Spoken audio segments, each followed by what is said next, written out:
வணக்கம் நண்பர்களே! இன்னைக்கு நம்ம காதல் காதல் காதல் சீரியல்ல என்ன ப்ரெடிக்ஷன் நடக்க போகுது, என்ன பண்ண போறாங்க அப்படிங்கிறதாங்க பார்க்க போறோம். நம்ம ஸ்வேதாவோட கல்யாணம் நம்ம எக்ஸ்பெக்ட் பண்ண மாரியே நின்னு போயிருதுங்க.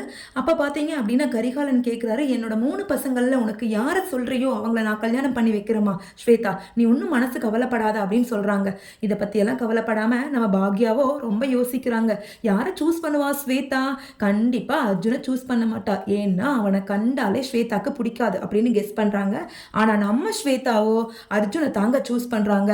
நான் அர்ஜுனை தான் கல்யாணம் பண்ணிக்க போறேன் மாமா, எனக்கு அர்ஜுன் தான் வேணும், அர்ஜுனை தான் பிடிச்சிருக்கு அப்படின்னு சொல்றாங்க. ஆனா அர்ஜுன் சொல்றாரு, என்ன ஸ்வேதா விளையாடுறியா?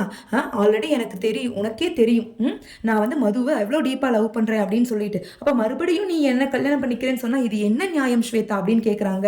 அதெல்லாம் எனக்கு தெரியாது, எனக்கு உன்னை பிடிச்சிருக்கு, நான் உன்னை தான் கல்யாணம் பண்ணிக்க போறேன், உன்னால முடிஞ்சா தடுத்து பாரு, ஏன் அவ்வளோ தைரியம் இருந்தா நீ போய் உங்க அப்பா கிட்ட சொல்லு அப்படின்னு சொல்றாங்க. சொல்லத்தான் போறேன், நீ சொல்றதுக்கெல்லாம் மண்டை ஆடிட்டு உன் கழுத்துல தாலி கட்டுவேன்னு மட்டும் நினைச்சிடாத அப்படின்னு சொல்றாருங்க அர்ஜுன். பார்க்கலாங்க என்ன நடக்க போகுதுன்னு. மறக்காம நம்ம சேனல் சப்ஸ்கிரைப் பண்ணிக்கோங்க.